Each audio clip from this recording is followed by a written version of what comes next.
Bonjour à tous, je vous fais aujourd'hui une petite vidéo sur qu'est-ce que c'est un tyran, qu'est-ce qu'on a le droit de désobéir à un tyran et qui peut mettre hors de nuire un tyran, car c'est ça surtout la question importante.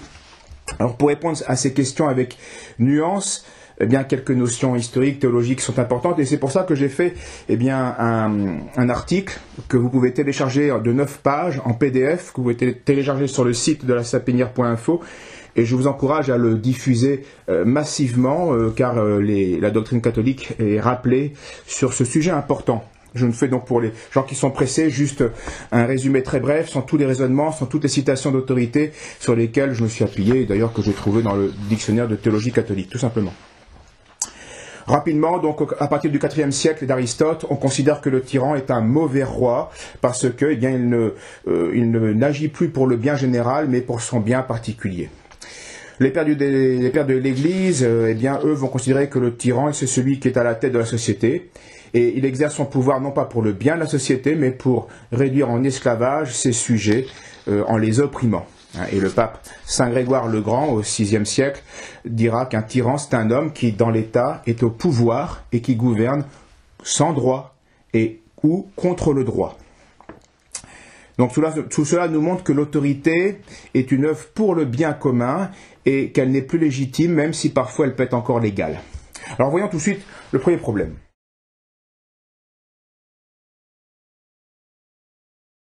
La légitimité du pouvoir. Comment reconnaître concrètement un pouvoir légitime d'un pouvoir illégitime? D'abord, saint Paul nous le déclare, tout pouvoir vient de Dieu. Mais quand on dit que tout pouvoir vient de Dieu, il ne faut pas s'imaginer, dit Suarez, une intervention spéciale de Dieu distincte de la création. Le pouvoir qui vient de Dieu, c'est simplement en ce sens que Dieu est l'auteur de la nature. Il nous a créés.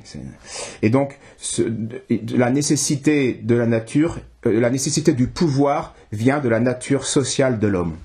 Donc c'est en ce sens-là que tout pouvoir vient de Dieu. Ainsi, toute nation, sans être la source de l'autorité, qui est Dieu, en est le dépositaire. Et ce dépôt, la multitude doit le transmettre à des gouvernants, puisqu'elle ne peut pas gérer toute chose tout le temps et à elle toute seule. Trop impossible. Donc le pouvoir vient bien de Dieu, mais par l'intermédiaire du peuple qui, choisit ou accepte des gouvernants. Tel est l'enseignement commun de l'Église, de Saint Jean Chrysostome, Suarez, Saint Thomas, etc. Donc, en gros, concrètement, la légitimité d'un pouvoir viendra de son utilité. Est-ce que oui ou non, il remplit sa fonction sociale d'œuvrer au bien commun. Donc, au fond, peu importe que tel ou tel pouvoir soit le fruit d'un coup de force, d'un coup d'une violence, même si au début cette violence peut-être n'est pas morale, au final, il est là, il domine. La vraie question est qu'est-ce qu'il fait de son pouvoir? Est-ce qu'il s'en sert utilement pour le bien du peuple? Si oui, il finira par devenir légitime ce pouvoir qui, au départ, pendant un temps, a pu être illégitime. Le critérium suprême, dira Léon XIII, pour juger de la légitimité d'un gouvernement, venu au pouvoir justement dans des circonstances violentes, sera toujours de voir s'il œuvre pour le bien commun et la paix publique. Ce sont les critères suprêmes.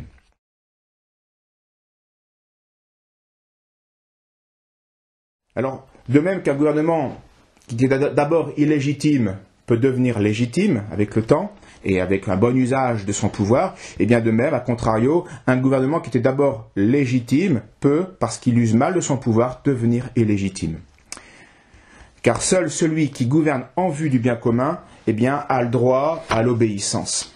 C'était tous l'écriture et les pères, les magistères l'a rappelé. Le Christ d'abord, il nous dit bien, rendez à César ce qui est à César, et à Dieu ce qui est à Dieu. Donc on a un devoir envers l'autorité légitime, César. Saint Paul le dit bien, écoutez la citation, elle est un peu longue, mais elle est très importante car elle fait bien les nuances. Que toute âme soit soumise aux autorités supérieures, car il n'y a pas d'autorité qui ne vienne de Dieu. Et celles qui existent ont été instituées par lui. C'est pourquoi celui qui résiste à l'autorité résiste à l'ordre que Dieu a établi. Et ceux qui résistent attireront sur eux-mêmes une condamnation. Car les magistrats ne sont point à redouter pour les bonnes actions, mais pour les mauvaises. Et donc ça pose le problème. Quand un État va promouvoir les mauvaises actions, il faudrait bien qu'il perd sa légitimité. Veux-tu ne pas craindre l'autorité? Fais le bien, et tu auras son approbation. car le prince est pour toi ministre de Dieu pour le bien, hein. Mais si tu fais le mal, crains, car ce n'est pas en vain qu'il porte l'épée étant ministre de Dieu, pour tirer vengeance de celui qui fait le mal et le punir. Il est nécessaire d'être soumis, non seulement par crainte du châtiment, mais aussi par motif de conscience. Et le syllabus, Léon XIII, ont rappelé qu'il n'était pas moral de s'opposer à un pouvoir légitime. Mais attention, le Christ, Saint Paul, Léon XIII, Pie IX, parle d'autorité légitime. Il n'aborde pas la résistance à l'autorité illégitime. Parce qu'un gouvernement peut être légal, conforme, c'est-à-dire conforme à une constitution, sans pour être autant légitime, soit parce que c'est un gouvernement de fait, ou soit parce que il agit de manière injuste et de manière tyrannique. Et un pouvoir tyrannique va perdre sa légitimité parce qu'il abuse de ce pouvoir, confié par Dieu ou par le peuple. Il gouverne donc en sa faveur ou en faveur d'un petit nombre et non plus au profit du bien commun. Il contredit par le fait même le pouvoir que Dieu lui avait donné et que le peuple lui avait confié. Donc la nation, à ce moment-là, disent tous les théologiens, peut destituer, déposer, chasser ce pouvoir illégitime. Mais pour en venir à cette extrémité, il faut que l'abus, bien sûr, soit non seulement grave, et surtout permanent et universel. Ce n'est pas quelques erreurs, quelques malices, quelques faiblesses, quelques péchés qui peuvent rendre tout de suite un pouvoir illégitime. Non, c'est quelque chose de grave, de permanent et d'universel.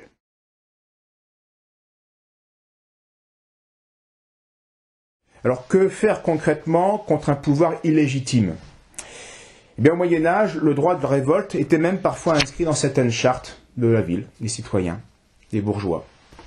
Et saint Thomas s'est fait écho de cette pratique qui est justifiée moralement. Il affirme ce droit de la résistance à la tyrannie.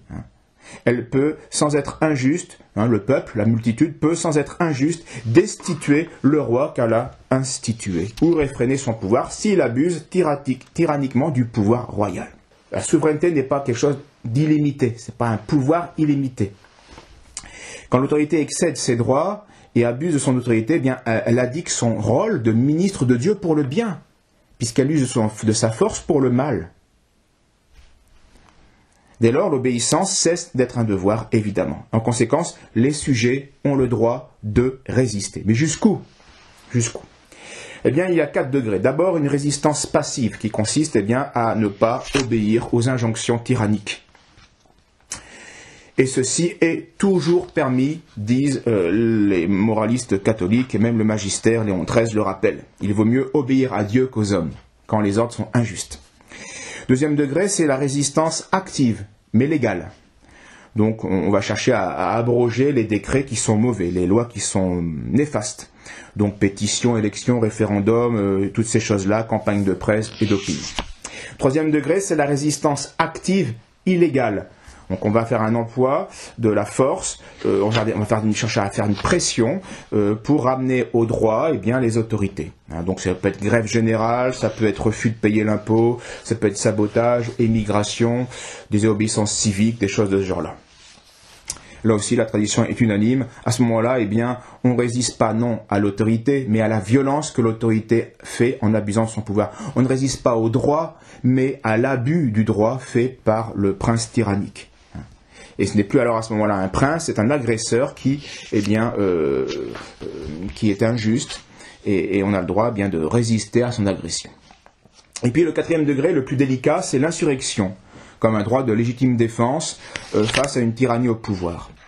À ce sujet, le concile provincial de Malines disait en 1937 « C'est uniquement dans tout cas tout à fait extraordinaire, où l'autorité léserait ouvertement les droits certains citoyens ou de l'Église, que les citoyens peuvent refuser obéissance aux lois injustes. Il leur est même permis alors d'opposer une résistance active, fût-ce à main armée, à condition que ce moyen soit nécessaire et proportionné à la gravité des droits lésés, et qu'il ne donne pas lieu à de plus grands maux. » Alors les limites concrètement entre une injuste sédition et une juste insurrection sont délicates à définir dans la théorie, parce que ça dépend de 1000 facteurs pratiques, entre autres les motifs qui poussent à cela et puis les procédés utilisés.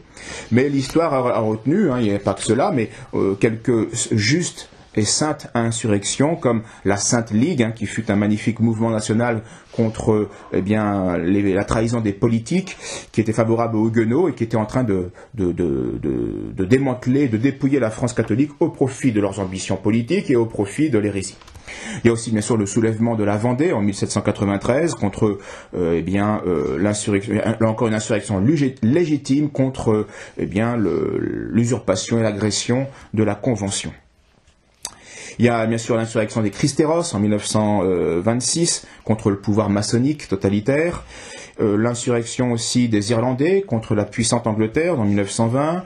On peut aussi citer l'insurrection des généraux espagnols en 1936 contre les républicains révolutionnaires, et puis aussi le général Dénikine et les armées blanches en 1918-1920 contre le pouvoir judéo-bolchevique.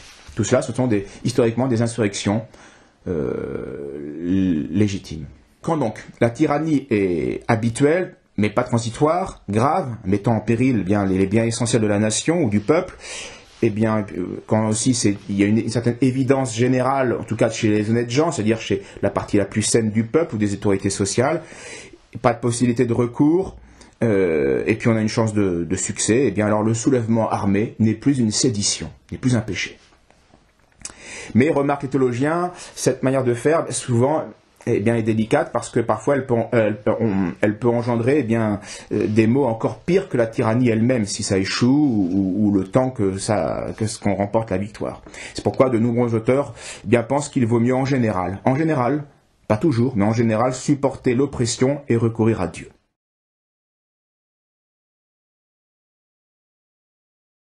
À propos du tyran, on distingue habituellement un tyran d'usurpation et le tyran du gouvernement. L'usurpation, c'est celui en fait qui a l'apparence du chef mais n'est pas le chef, c'est l'ombre du chef. Il n'est qu'un usurpateur du droit, donc il n'a aucun droit. Et tous les théologiens disent qu'il peut être mis à mort par n'importe quel citoyen puisque c'est un agresseur de la cité. Et ceci, c'est dit par Suarez, saint Thomas, Cachetan, etc. Et la raison en est que le tyran d'usurpation est un agresseur qui entreprend injustement la guerre contre la nation. Donc chacun de ses membres ou la nation se trouve en état de légitime défense. Mais venons-en tout de suite au tyran de gouvernement, car c'est le cas qui a été le plus contesté, qui a le plus divisé les théologiens catholiques. Tous s'accordent bien sûr sur la résistance aux lois injustes d'un tel tyran. Léon XIII l'a dit, ces lois n'ont aucune force, puisqu'elles ne sont pas des lois, elles sont contraires au bien commun.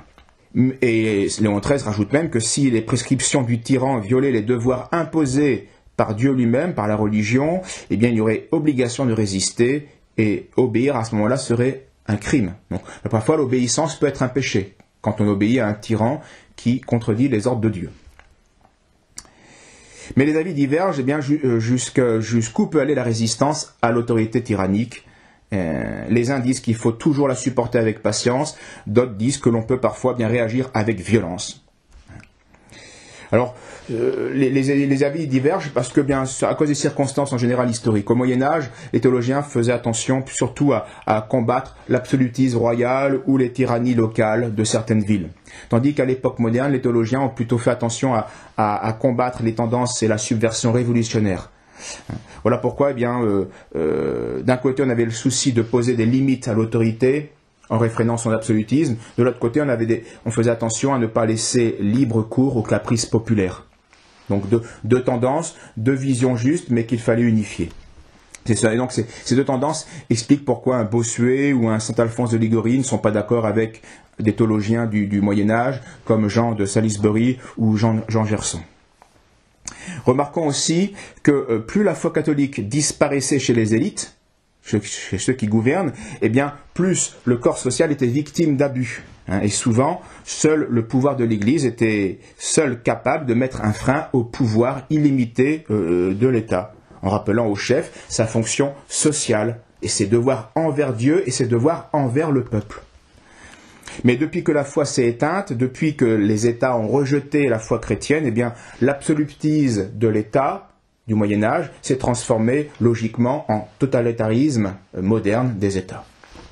Voilà pourquoi, devant cet absolutisme toujours plus monstrueux, toujours plus totalitaire des États, eh bien, les théologiens récents et les papes aussi ont commencé à remettre en avant eh bien, la doctrine des scolastiques, donc du Moyen-Âge. Et Pie XI, et même le premier pape en 1937, eh bien, ne pas exclure officiellement eh bien, l'hypothèse d'une juste rébellion contre un pouvoir pourtant légitimement constitué dans un cas extrême de tyrannie. Quand ce pouvoir, dit-il, s'insurge contre la justice et la vérité, au point de détruire jusqu'au fondement de l'autorité. Alors, il nous reste une dernière question à examiner, c'est le tyrannicide. Peut-on tuer le tyran ?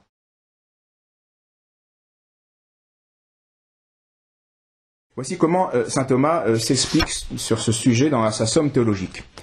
Le gouvernement tyrannique n'est pas juste, parce que ordonné non au bien public, mais au bien particulier du gouvernement. Aussi, le renversement de ce régime n'a pas le caractère d'une sédition. Or, le cas où le renversement du régime tyrannique se ferait avec un tel désordre qui entraînerait, pour le pays, plus de dommages que la tyrannie elle-même. Mais c'est bien plutôt le tyran qui est séditieux, lui qui entretient discorde et sédition dans le peuple qui lui est soumis, afin de pouvoir plus sûrement le dominer.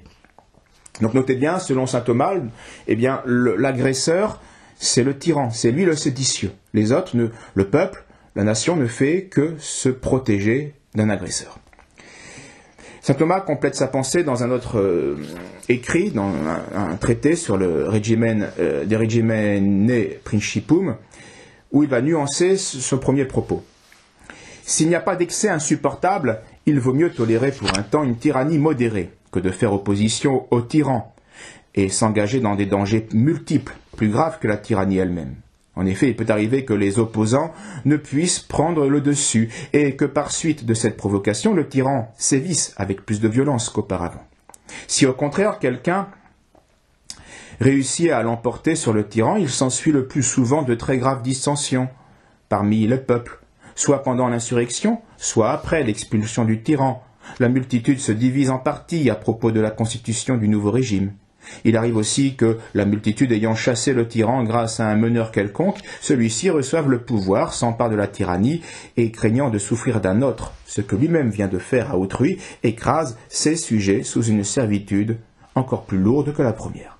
Donc, vous voyez, ces réflexions sont pertinentes.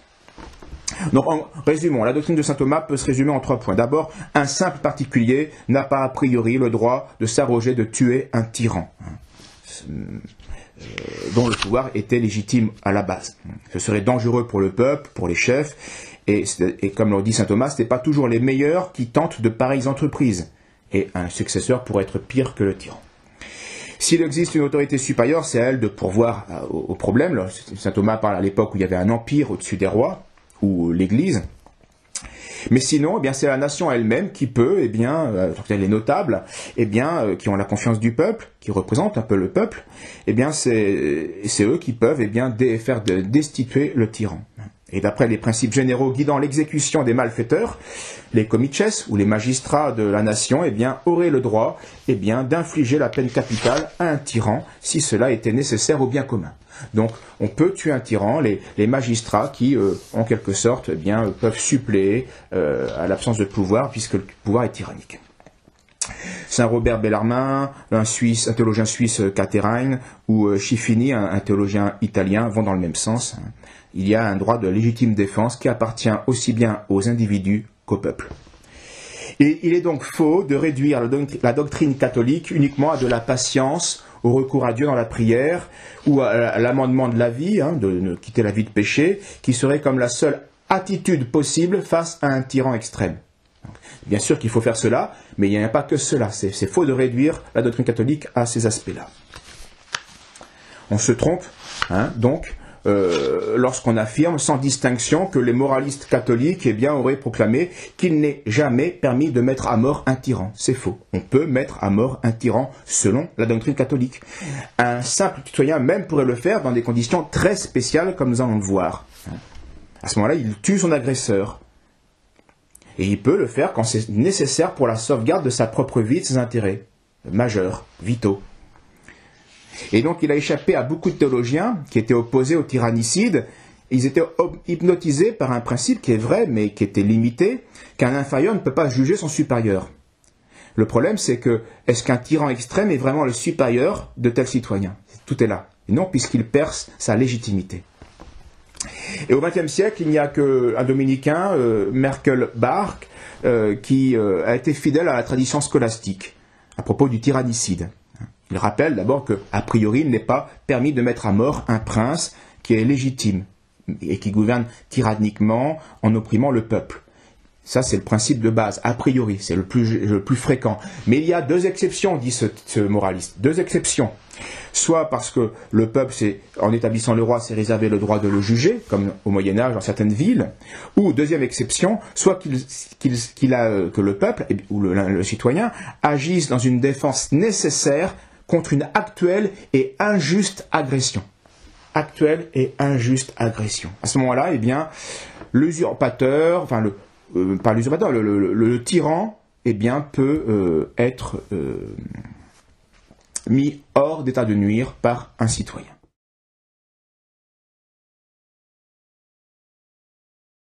Alors, maintenant, imaginons un cas. Imaginons un homme arrivé au pouvoir grâce à la propagande de médias aux mains d'une mafia supranationale dans le but de servir les intérêts criminels de cette même mafia. Et qui, malgré cette manipulation de masse, n'arrive à obtenir que le consentement environ d'un 1/6 de sa population. Et qui, pour se maintenir en place, engage une féroce répression contre le peuple et donne ordre à ses gardes de le frapper sauvagement jusqu'à couper des mains ou à arracher des yeux. Que dans le même but, cet homme, au pouvoir de plus en plus contesté, met en place un arsenal législatif liberticide pour censurer tout propos critique ou gênant au nom d'une prétendue fausse nouvelle ou d'une incitation à une haine qui n'est jamais définie. Que ce même homme, afin de réduire à néant les libertés religieuses et civiques, les plus élémentaires, prépare un système de surveillance généralisée de la population en maîtrisant toutes les données de la vie des citoyens. Données centralisées dans une simple puce grâce à laquelle le pouvoir pourrait, de manière arbitraire, exclure de la vie sociale tout opposant au nouvel ordre mondial. Imaginons, toujours, que ce même homme, pour favoriser la mafia qu'il a mis au pouvoir, brade à des intérêts privés et étrangers les biens de la nation et des entreprises dans le secteur stratégique. Que ce même homme autorise et organise par ailleurs le pillage de l'épargne, de la retraite du peuple au profit de fonds d'investissement privés et spécialisés dans la spéculation et l'usure. Imaginons que ce même homme laisse entrer volontairement, massivement et dangereusement des étrangers sur le sol national, afin de remplacer par une masse d'individus déracinés un peuple homogène et enraciné, et donc plus rétif à la tyrannie technocratique. Et que pour ce faire, il favorise aussi une justice laxiste pour les criminels halogènes et extrême pour les délits des indigènes. Imaginons que ce même homme, aux ordres d'une minorité apatride et cosmopolite, après avoir usé d'informations mensongères fondées sur des chiffres falsifiés et manipulés, décide la séquestration du peuple tout entier, en l'assignant à résidence, en imposant ainsi une torture psychologique de masse comparable au traitement que l'on inflige dans le système carcéral aux criminels les plus dangereux, entraînant ainsi des dommages irréversibles dans le cerveau, des dépressions, des suicides, plongeant aussi dans la ruine et la faillite, et ce pour le plus grand bénéfice des multinationales et de la finance apatride, cosmopolite et internationale, des centaines de milliers de personnes qui ont été privées de leur droit au travail. Imaginons que ce même homme agresse non seulement la nation, mais aussi chacun de ses membres dans leur intégrité corporelle par l'imposition de vaccins inutiles ou dangereux. Que ce pouvoir, ayant faussement invoqué une urgence sanitaire, interdise des médicaments peu coûteux et ayant fait leurs preuves durant de longues années, en les classant indûment dans la catégorie de substances venimeuses. Imaginons que ce même homme outre piller les richesses nationales, agresse les particuliers en les accablant de charges et de taxes, qui peuvent représenter jusqu'à plus de la moitié du fruit de leur travail obtenu par la sueur et le sang. Que ce même homme favorise le vol en bande organisée, à grande échelle, dans le système social et fiscal, permettant aux grands banquiers, à l'aide d'un montage comptable opaque, de voler en toute discrétion des milliards dans les dépôts bancaires et les cotisations sociales. Imaginons que ce même homme agresse les citoyens non seulement dans leur corps et leurs biens, mais encore dans leur âme en promouvant officiellement et légalement les pires perversions telles que la marchandisation de l'être humain, l'assassinat de l'enfant à naître, la légalisation de l'euthanasie, des perversions en tout genre, des unions contre nature, la laïcité maçonnique, etc., etc. Autant d'idéologies contraires au bien commun qui détruisent toute justice, toute vérité, et dont les pratiques immorales et antireligieuses déposent dans le cœur du peuple la semence de l'apostasie la plus radicale envers Dieu. Eh bien, un tel homme serait un tyran. Et selon la doctrine catholique, un tel tyran pourrait être non seulement renversé par la multitude, mais encore supprimé par n'importe quel citoyen en état de légitime défense, car la tyrannie imaginée serait grave, permanente et universelle. Ajoutons cependant, comme mot de la fin, cette remarque de saint Thomas d'Aquin, que si l'on ne peut trouver aucun secours humain contre le tyran, il faut recourir au roi de tous, à Dieu, qui peut convertir le cœur cruel du tyran ou le réduire à un état misérable. Mais pour que le peuple mérite d'obtenir ce bienfait de Dieu, il doit s'affranchir du péché, parce que c'est pour la punition des péchés que les impies, par une permission divine, reçoivent le pouvoir, puisqu'il est dit au livre de Job que Dieu fait régner l'homme hypocrite à cause des péchés du peuple. Il faut donc ôter la faute pour que cesse la plaie de la tyrannie. Merci, bonne lecture de l'article, diffusez-le massivement et contre nous de la tyrannie. À une prochaine fois, si Dieu le veut. Merci.